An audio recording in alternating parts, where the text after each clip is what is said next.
Assalamualaikum warahmatullahi wabarakatuh. Kita lanjutkan kembali masih materi di pemasaran. Pertemuan kali ini kita akan membahas tentang bauran pemasaran. Semoga kita semua dalam keadaan sehat dan dapat mengikuti perkuliahan dengan baik sampai selesai.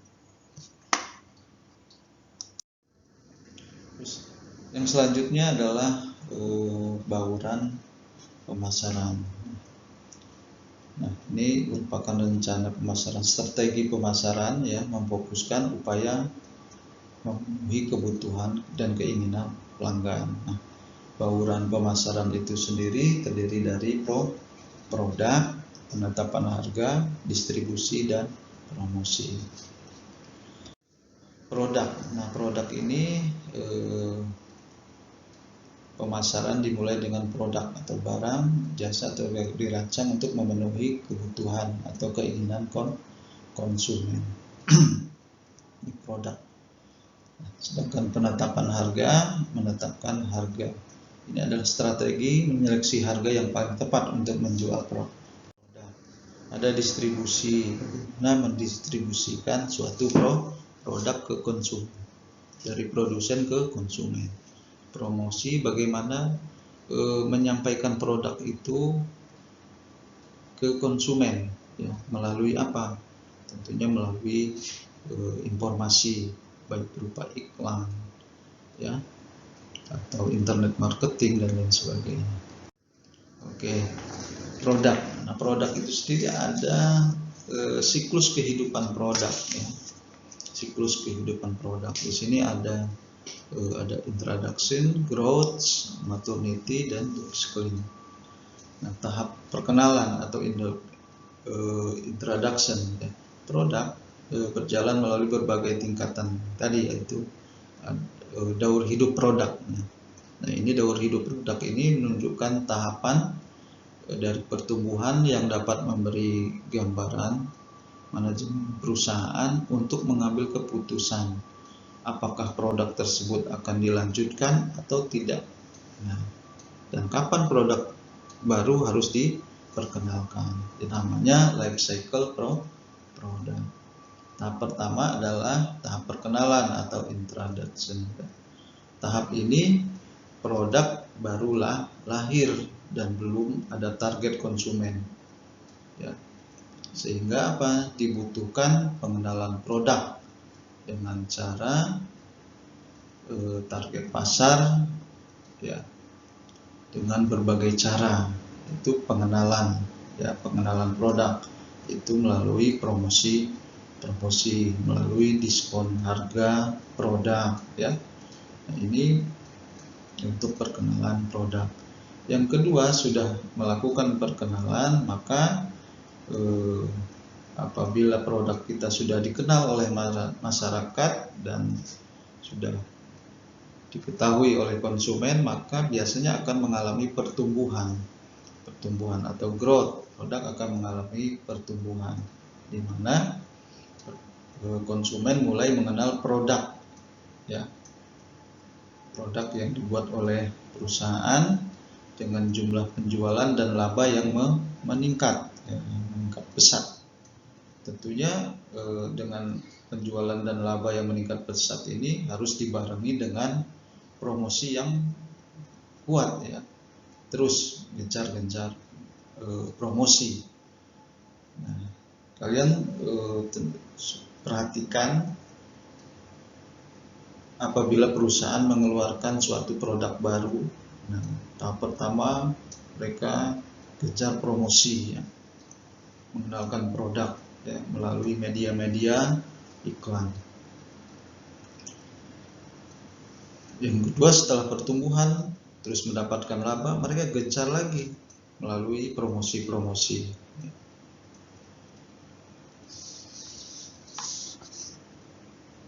Semakin banyak penjual dan distributor yang terlibat dalam mempromosikan produk itu, maka keuntungan juga semakin besar ya.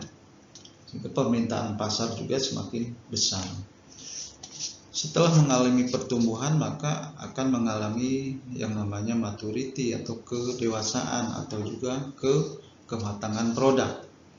Nah, dewasanya suatu produk, kematangan suatu produk perusahaan ini biasanya akan mengalami titik jenuh ya, dengan ditandai tidak bertambahnya konsumen, stagnan ya, tetap. Sehingga apa? Angka penjualan tetap di titik tertentu ya, dan jumlah keuntungan juga akan mengalami menurun ya. Nah ini penjualan cenderung akan turun karena konsumennya tetap ya, tidak bertambah, maka keuntungan juga akan turun ya. Nah, karena penyebabnya ini sudah banyak pesaing, para pedagang ya. Nah, para pedagang atau konsumen juga ini banyak meninggalkan karena ada persaingan, ada produk-produk baru dari perusahaan lain. Nah, ini setelah maturity akan mengalami penurunan kalau tidak dilakukan promosi-promosi yang gencar atau menginovasi produk yang sudah ada. Contohnya kalian perhatikan iklan layanan mie ya. Mie baik itu produk Indomie ataupun yang lainnya itu gencar melakukan promosi iklan besar-besaran dengan inovasi-inovasi baru ya. Itu salah satunya seperti itu. Yang keempat, setelah kedewasaan, kalau tidak ditangani dengan promosi yang gencar dan inovasi produk, maka akan mengalami penurunan suatu produk atau decline ya. Nah, pada kondisi penurunan ini, perusahaan mulai ditinggalkan oleh konsumen untuk beralih ke produk lain. Sehingga apa? Sehingga jumlah penjualan dan keuntungan yang diperoleh produsen dan pedagang akan menurun drastis. Nah, ini perlahan ya, akhirnya produknya akan mati ya. Nah, ini teknik memperpanjang daur hidup biasanya meningkatkan konsumsi dengan cara apa? Membujuk konsumen untuk meningkatkan penggunaan produk dengan berbagai manfaat yang ditawarkan ya. Contoh lain ya, pasta gigi ya. Pasta gigi membuat produk-produk dengan inovasi baru ya, herbal dan lain sebagainya. Sikat gigi juga sama, dibuat sikat giginya selembut mungkin dan lain sebagainya ya.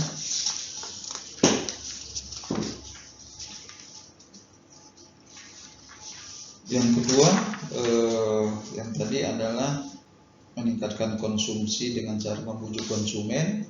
Yang kedua, teknik untuk memperpanjang daur hidup produk, mencari fungsi lain dari produk ya, mencari fungsi lain dari produk dari biasanya. Seperti contohnya, seperti teh tidak hanya untuk ngeteh saja, tapi dapat dibuat kreasi menjadi minuman yang lebih kompleks ya. Kreasi sekarang teh tidak diseduh ya, melainkan sudah bisa langsung minum melalui kemasan langsung. Yang ketiga, memperpanjang daur produk, memodifikasi produk agar tampil baru dan segar ya,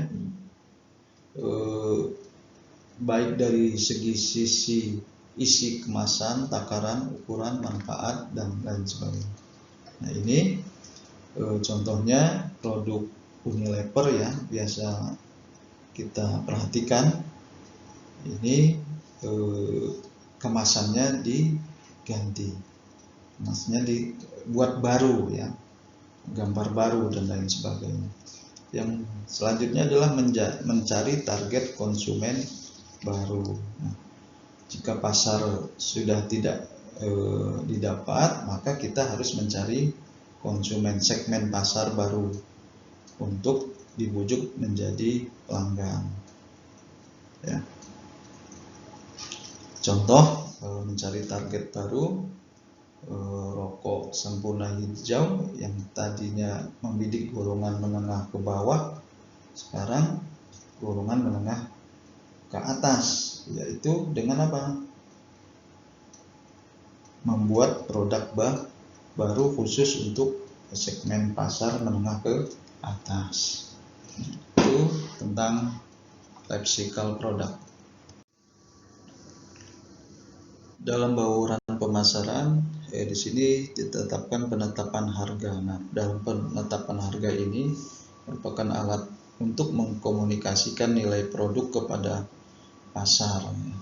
Nah, ini nantinya dalam penetapan harga ini dapat memiliki dampak langsung dan jelas terhadap pada penerimaan pasar.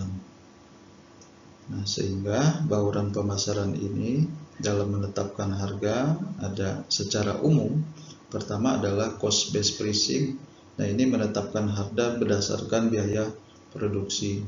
Berapa habis biaya produksi, di markup sedikit, maka bisa ditetapkan biaya penetapan harga. Yang kedua melalui value based pricing.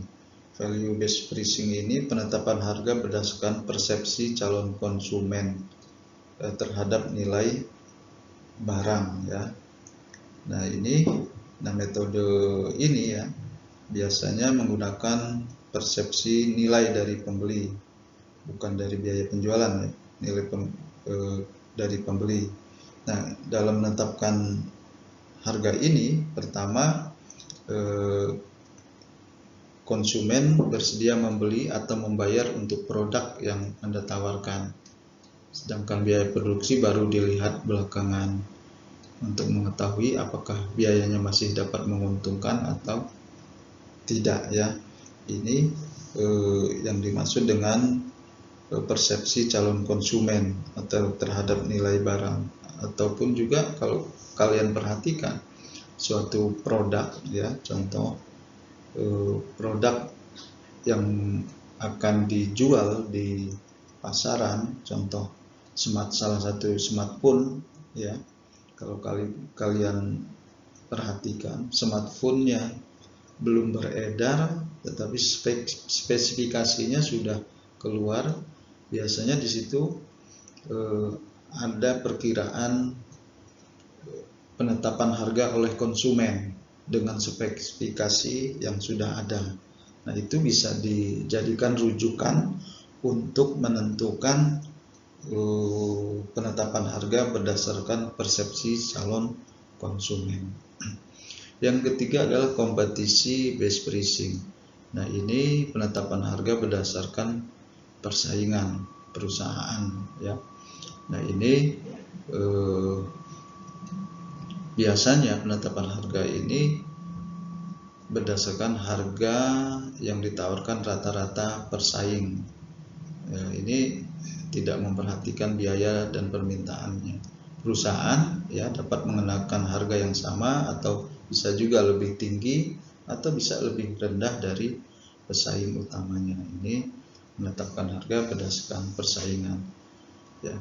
Kalau kita membuat suatu produk atau mengeluarkan suatu produk, dalam menetapkan harga berdasarkan persaingan ini, produk yang hampir sama, ya, kita menentukan harganya tidak jauh ataupun berbeda dikit atau lebih rendah dari pesaing, ya. Oke, yang selanjutnya adalah distribusi. Distribusi di sini merupakan saluran, ya, atau jalur yang dilewati suatu produk dari tangan produsen kepada pengguna akhir, ya. Nah, ini salah satu bauran pemasaran, saluran distribusi. Saya ulangi lagi, yaitu jalur yang dilewati suatu produk dari tangan produsen kepada pengguna akhir. Nah, ini saluran distribusi ini bermula dari manufaktur dan berakhir kepada seorang konsumen ataupun pengguna industri lainnya. Nah, saluran pertama ya, ini distribusi langsung dari produk ya ke konsumsi ya, produsen langsung ke pemakai, distribusi dari produk konsumsi ya. Jadi produsen ke pemakai. Yang kedua, saluran yang kedua adalah distribusi eceran dari produk konsumsi, yaitu melalui produsen, pengecer, dan konsumen. Yang ketiga, saluran yang ketiga, distribusi grosir dari produk terus ke produk konsumsi ya. Ini produsen, grosir, pengecer, dan konsumen. Yang keempat, distribusi melalui agen ke penjual atau broker ya. Ini produsen, agen, grosir, pengecer, dan konsumen. Nah, contoh saluran-saluran ini, saluran satu itu kalian perhatikan dari produsen ke pemakai. Nah, ini produk pembuatan tahu itu bisa langsung ke konsumen ya. Terus contoh yang kedua, distribusi eceran dari produk terus produk konsumsi, ini produsen, pengecer, konsumen. Nah, ini penjual pakaian dari produsen terus masuk ke pengecer terus ke konsumen. Kalau makanan bisa jadi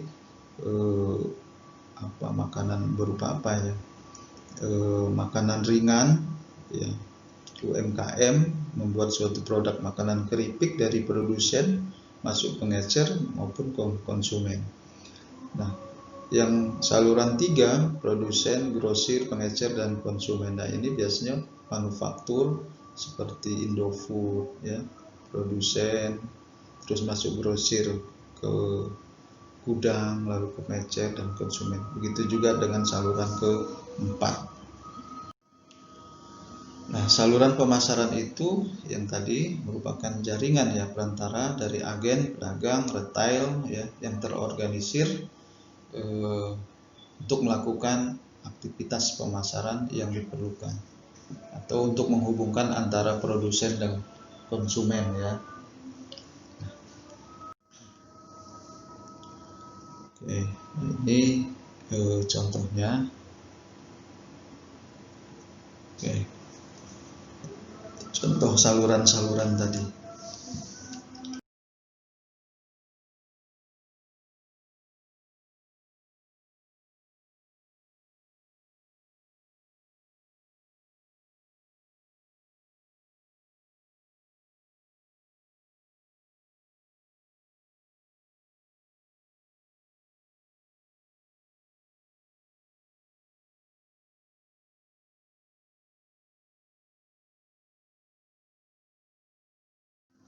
Terus promosi. Nah, dalam promosi ini promosi kalian harus mengetahui ya, pengertian promosi. Promosi ini merupakan teknik komunikasi ya, yang dirancang untuk menstimulasi konsumen membeli suatu produk. Nah, biasanya perusahaan menggunakan metode promosi untuk menyampaikan kepada calon pelanggan, yaitu membuat mereka sadar terhadap keberadaan suatu produk ya, membuat mereka mengenal lebih jauh produk tersebut, terus membujuk konsumen untuk menyukai produk, dan akhirnya membujuk mereka untuk membeli produk. Nah, itu tujuan daripada promosi. Tujuan akhirnya adalah meningkatkan penjualan ya. Nah, promosi itu ada berbagai macam. Pertama melalui advertising, periklanan ya, periklanan. Nah, ini komunikasi yang bersifat non personal karena disampaikan melalui media massa ya, koran, televisi ya, radio, majalah, iklan ya, maupun periklanan maya internet. Nah, itu advertising. Promosi yang kedua melalui personal selling. Personal selling ini bentuk penjualan yang sangat efektif untuk pemasaran hubungan ya. Ini merupakan komunikasi tatap muka dengan calon-calon pelanggan untuk memenuhi kebutuhan pembeli ya. Nah, itu personal selling langsung ya. Terus sales promosi atau promosi penjualan. Promosi penjualan adalah kegiatan promosi jangka pendek yang dirancang untuk merangsang konsumen agar tetap setia pada produsen. Nah, biasanya kehadiran sales promosi ini memungkinkan terjadinya komunikasi dua arah antara konsumen dan perusahaan. Ya, sales promosi. Yang selanjutnya adalah public relasi. Ini hubungan masyarakat ya. Publikasi kegiatan pelayanan terhadap masyarakat umum. Ya, ini berupa press release untuk media, CSR, tanggung jawab sosial perusahaan ya. Nah, ini public relasi. Ini merupakan bauran pemasaran berupa promosi. Nah, promosi sekarang ada yang sekarang sudah memasuki era digital, berarti promosi melalui digital marketing. Oke, nah penjualan dan selling atau penjualan ini tujuannya menciptakan hubungan jangka panjang dengan pelanggan melalui produk. Nah, merupakan taktik mengintegrasikan perusahaan pelanggan dan relasi kedua. Dan juga penjualan merupakan strategi dan taktik pemasaran. Ada penjualan fitur selling. Nah, ini peningkatan fitur dapat menjaga hubungan emosional dengan relasi dalam waktu lama. Contohnya kendaraan yang modelnya terus berubah. Nah, ini penjualan fitur ya, fitur.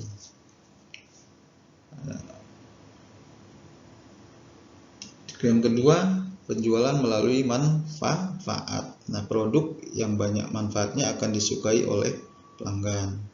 Contohnya kendaraan Kijang ya, sebagai kendaraan serbaguna. Nah, itu bisa juga.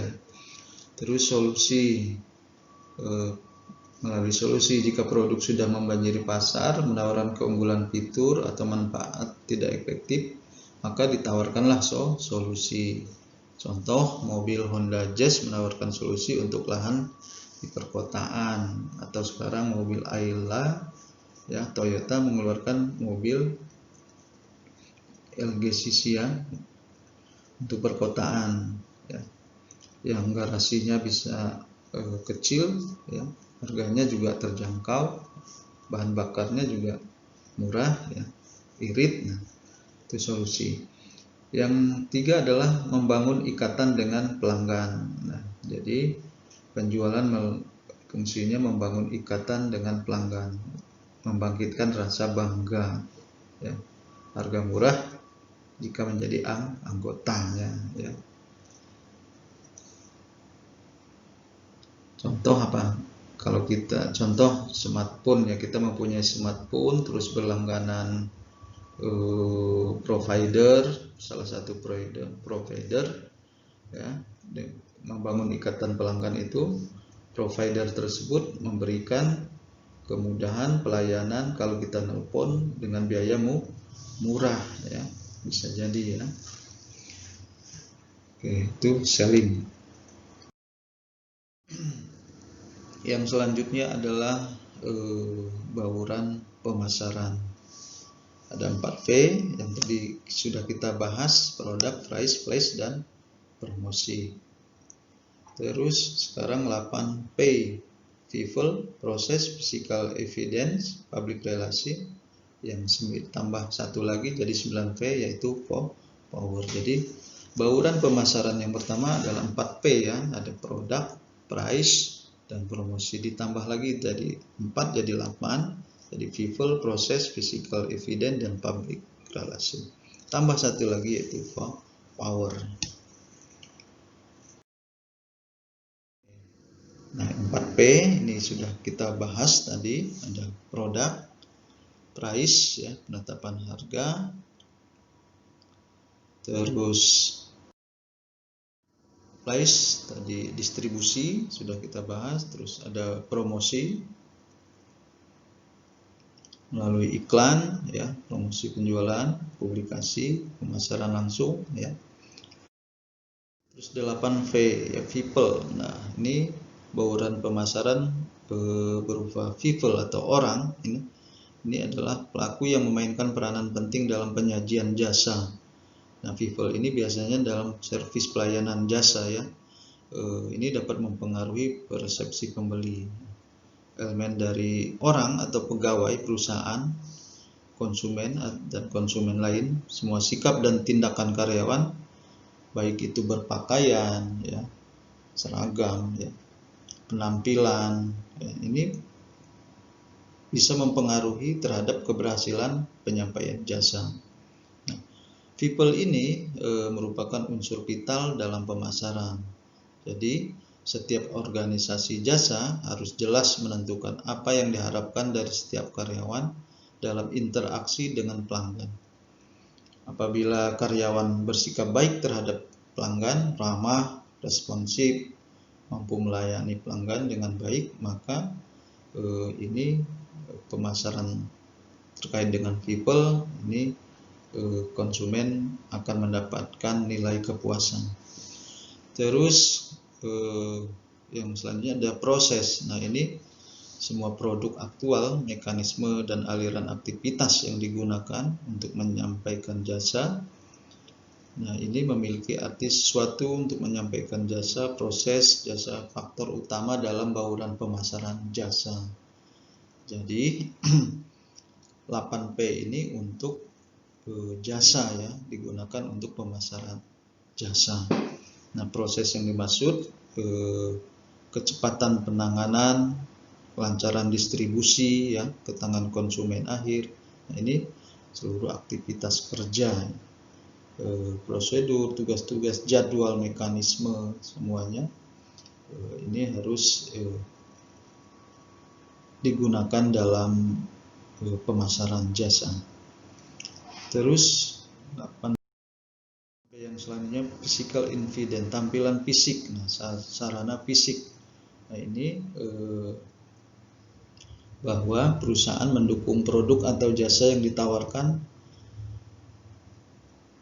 nyata yang turut mempengaruhi keputusan konsumen untuk membeli dan menggunakan produk atau jasa yang ditawarkan. Unsur yang termasuk dalam sarana fisik antara lain lingkungan atau bangunan fisik, peralatan, perlengkapan, logo, warna gedung, ya, kendaraan, peralatan, seragam karyawan dan lain. Ya. Terus public relation, humas. Nah, ini menciptakan pengertian publik yang lebih baik sehingga dapat memperdalam kepercayaan publik terhadap suatu individu. Nah, ini jadi 8P ini untuk pemasaran jasa, khusus pemaparan jasa karena terkait dengan people, proses, pelayanan, physical ini termasuk karyawan, logo, dan public relation ini masuknya di pelayanan jasa. Produknya yaitu produk jasa. Terus nah, menurut perusahaan tujuan publik relasi adalah menumbuhkan kembang citra perusahaan yang positif, mendorong tercapainya saling pengertian antara publik, sasaran, dan perusahaan, mengembangkan sinergi fungsi pemasaran dengan publik, efektif dalam membangun pengenalan merek, dan mendukung bauran pemasaran. Oke, terus 9P yaitu power. Ini upaya yang dilakukan rangka pemanfaatan peluang yang timbul dari adanya peraturan mengenai usaha yang dilakukan atau bisa juga diartikan sebagai mengenali, membina hubungan dengan pihak-pihak yang memiliki pengaruh terhadap pasar. Power di sini meliputi kekuatan merek atau barang itu sendiri. yang tercipta di benak konsumen dan mampu membuat produknya menjadi kuat di pasaran atau brand image ya. Nah, power di sini kaitan dengan bagaimana produk kita tercipta di benak konsumen melalui brand image ya. Nah, ini 9 P terakhir yaitu power. Nah, jadi kesimpulannya marketing itu ya bahwa marketing mix bertujuan untuk mempengaruhi pasar konsumen dan permintaan dan juga merebut pembeli sasaran dalam satu persaingan, baik itu melalui bauran pemasaran 4P, 8P maupun 9P. Nah, itu semua merupakan sistem pemasaran perusahaan. Nah, dalam pemasaran itu sendiri kita harus menganalisis ya. Nah, dikatakan namanya SWOT analysis. Nah, ini metode perencanaan strategis yang digunakan untuk mengevaluasi baik itu kekuatannya, kelemahan, peluang, dan ancaman dalam suatu proyek bisnis atau perusahaan atau suatu spekulasi bisnis. Nah, keempat faktor itu membentuk akronim namanya SWOT ya, strength, weakness, opportunities, dan threats ya. Strength yaitu kekuatan, yakni kondisi yang merupakan gambaran kekuatan dari suatu organisasi atau perusahaan pada saat ini yang harus dilakukan dalam menganalisis ya setiap perusahaan atau organisasi untuk menilai kekuatan dan kelemahan yang dimiliki perusahaan tersebut. Misalnya, kekuatan perusahaan tersebut unggul di dalam kualitasnya, maka keunggulan itu dapat dimanfaatkan untuk mengisi segmen pasar yang membutuhkan tingkat kualitas yang lebih baik. Nah, selanjutnya adalah weakness, kelemahan. Nah, ini situasi atau kondisi gambaran kelemahan dari suatu perusahaan bisnis ya. Nah, ini kekurangannya apa? Misalnya jika perusahaan tersebut dapat kendala dalam pemasaran yang kurang baik, maka perusahaan ini harus meneliti kekurangannya apa. Terus opportunity, analisis peluang. Nah, ini merupakan gambaran peluang yang ada dari sisi luar suatu organisasi atau perusahaan yang memberikan peluang berkembangnya suatu organisasi di masa depan. Misalnya, sebuah perusahaan industri minuman berada di daerah yang panas, yang mana daerah tersebut sangat membutuhkan minuman segar dengan harga yang terjangkau. Nah, berarti peluang membuat usaha minuman itu di suatu daerah tersebut sangat berpotensi. Maka perusahaan tersebut memiliki peluang untuk menciptakan produk minuman yang segar dengan harga yang terjangkau, itu peluang. Threats, ancaman ini biasanya terkait dengan pesaing ya. Nah, threat ini menganalisis tantangan atau ancaman yang harus dihadapi oleh suatu perusahaan, organisasi ya, itu baik faktor lingkungan yang tidak menguntungkan ya. Ancaman tersebut menyebarkan kemunduran suatu perusahaan ya. Nah, penghalang bagi suatu usaha yang akan dijalankan, misalnya ancamannya adalah organisasi kelompok pengrajin rotan ya, kondisi lingkungan ya, yang semakin modern serta banyaknya kebakaran hutan ya, bahan baku, itu ancaman juga ya. Organisasi tersebut dapat menganalisis menyebabkan tantangan atau ancaman tersebut ya. Bisa dari ancaman itu bahan baku, pesaing perusahaan ya, dan lain sebagainya. Oke. Jadi manfaat SWOT analisis itu sendiri ya, pertama manfaat untuk mengetahui suatu permasalahan, suatu topik ya, posisi yang berbeda. Yang kedua, menganalisis ini akan dapat digunakan untuk membantu melihat sisi daripada keunggulannya. Jadi analisis SWOT itu sendiri mempunyai kekuatan.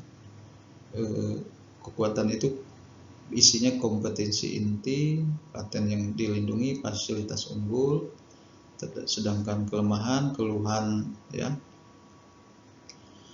tenaga kerja, cita negatif, produk jadul ya, ancaman pesaing baru, barang substitusi, perubahan selera pembeli, kesempatan pasar baru terbuka, teknologi baru dan produk baru.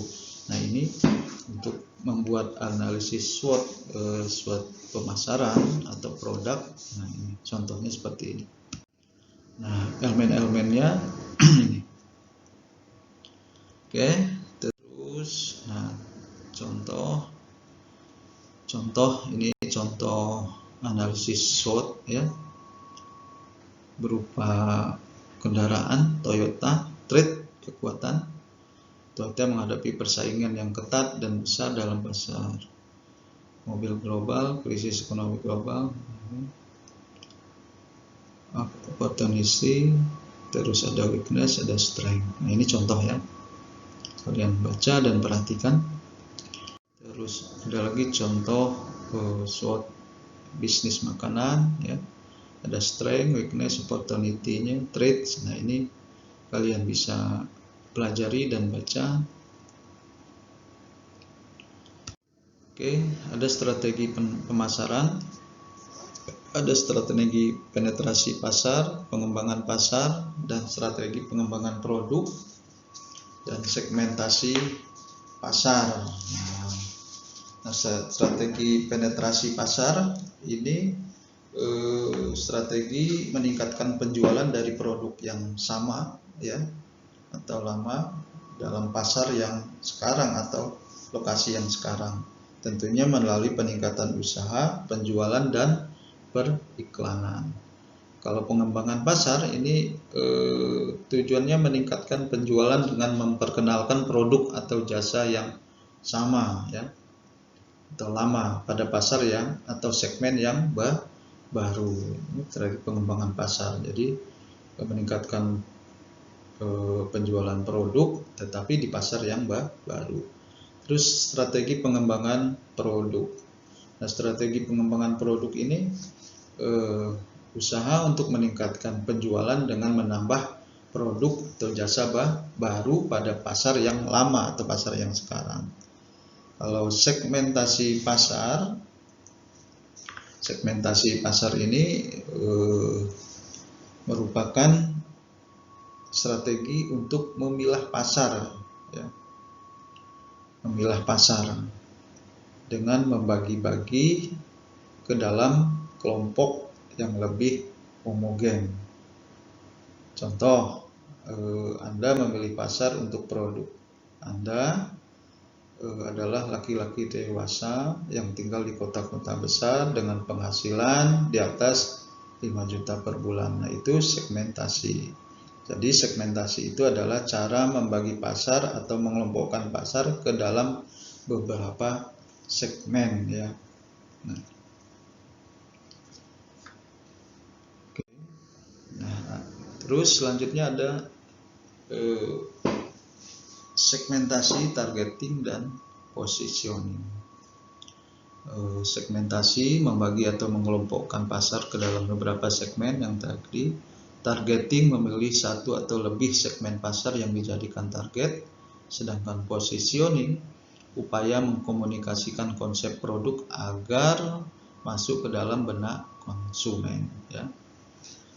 Oke, positioning. Contoh positioning ini kalau contohnya begini. Kalau kalian ditanya produk sabun cuci pakaian, nah kalian akan menyebut Rinso. Nah, itu berarti positioningnya sudah ada di dalam benak kalian, merek Rinso. Terus kalau pasta gigi langsung Pepsodent, maka nah itu produk tersebut sudah masuk ke benak konsumen.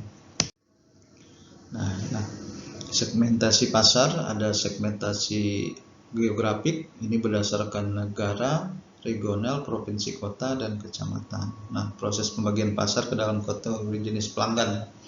Yang kedua, segmentasi demografi, ini dikelompokkan umur, jenis kelamin, pendapatan. Terus ada segmentasi psikografik, ini kelas sosial, gaya hidup, kepribadian. Ada segmentasi tingkah laku, kesempatan, manfaat. Yang dicari status pengguna, tingkat pemakaian, dan status loyalitas. Nah, kalau kalian perhatikan, contohnya Indomaret, Alfamart, mereka mendirikan usaha berdampingan, itu sudah dilakukan segmentasi pasar, ya. Pembelinya. Nah, dalam toko itu sendiri berbagai macam, ada produk untuk anak-anak, dewasa, orang tua, ya. Terus calon pembelinya itu kelasnya, gaya hidupnya itu sudah dilakukan riset pemasaran. Itu contohnya seperti itu. Terus ada target, ya, kelompok konsumen yang mempunyai ciri-ciri atau sifat hampir sama yang saya sampaikan. Oke, manfaat targeting, mengembangkan posisi produk dari strategi bauran pemasaran, memudahkan penyelesaian produk, ya. Terus membidik peluang pasar lebih luas, memanfaatkan sumber daya perusahaan yang terbatas, mengantisipasi persaingan. Ini manfaat targeting. Oke, ada positioning, ya, yang tadi membuat citra di benak pelanggan. Nah, ini positioning menurut atribut produk, menurut manfaat, harga, pemakai, pesaing, dan kategori produk. Oke, masuk ke digital marketing. Digital marketing sekarang sudah memasuki era digital, era industri, ya, 4.0, ya. Nah, digital seperti semua perusahaan sekarang, pelaku bisnis itu sudah menggunakan digital marketing. Nah, digital marketing itu sendiri merupakan kegiatan promosi yang menggunakan media elektronik, ya. Banyak sekali, ya, istilahnya. Bisa marketing, digital marketing, internet marketing, online marketing, web marketing, dan lain sebagainya. Jadi pemasaran melalui di digital. Nah, konsep digital marketing itu sendiri, sebelum memasuki itu, kenapa sekarang banyak perusahaan atau pelaku bisnis menggunakan digital marketing? Terus digital marketing juga sangat penting, ya, karena biayanya untuk melakukan pemasaran menggunakan digital marketing itu biayanya sangat murah, informasinya akan cepat sampai, karena semua konsumen ataupun pelanggan ataupun semua sekarang sudah menggunakan yang namanya sudah mempunyai smartphone, ya, dan smartphone itu sendiri sudah difasilitasi dengan internet, ya. Maka produk-produk yang ditawarkan melalui media digital itu akan cepat sampai, dan masyarakat sekarang sudah beralih semua informasi-informasi melalui internet, mulai dari YouTube, koran, media berita dan lain sebagainya, ya, Kompas, Detik, ya. Nah, itu sekarang sudah dijangkau oleh masyarakat. Nah, konsep digital marketing itu sendiri ada yang namanya search engine optimization, ya, atau SEO, ya. Nah, ini SEO ini proses optimasi website, ya, untuk memberikan peringkat lebih tinggi dari dalam pencarian, ya. Nah, contohnya Google. Nah, sehingga dapat meningkatkan jumlah trafik organik atau gratis ya akan menuju website. Nah, ini kalau kita di internet mencari suatu produk, tinggal mengetik tik itu langsung keluar produk apa yang kita inginkan, informasi apa yang kita inginkan. Nah, ada search engine marketing. Nah, ini pencarian mesin pencarian berupa pemasaran ya. Konten marketing ini pembuatan promosi konten dengan tujuan membentuk brand ya, pertumbuhan trafik ya. Terus ada social media marketing. Social media marketing ini mempromosikan brand dan konten ya di media sosial ya. Terus ada lagi afiliasi marketing. Nah, ini jenis periklanan berbasis kinerja di mana perusahaan bisnis menerima komisi untuk mempromosi di mana kinerja afiliasi marketing ini periklanan berbasis kinerja di mana kita menerima komisi untuk mempromosikan produk atau layanan orang lain melalui website kita ya. Itu afiliasi marketing. Terus ada lagi email marketing. Nah, email marketing ini cara berkomunikasi dengan audiens ya. Nah, email sering digunakan untuk mempromosikan konten, trainer, seminar, diskon, mengarahkan ke orang ke website ya. Contohnya kalau kalian buka email itu ada Lazada, Shopee, dan lain sebagainya masuk ke email kita menawarkan produk-produk ya. Nah, ini konsep digital marketing ada beberapa. Keuntungannya dari digital marketing itu biayanya terjangkau, pengukuran hasil digital marketing yang akurat, digital marketing untuk menjangkau target pasar yang ideal, digital marketing membuat pasar menjadi lebih kompetitif, kemudahan untuk merubah taktik dan strategi, terus digital marketing juga mampu menjangkau target pasar yang luas, mulai dari anak-anak yang sudah menggunakan media sosial, smartphone, internet, sampai ke orang tua. Nah, itu keuntungan digital marketing ya.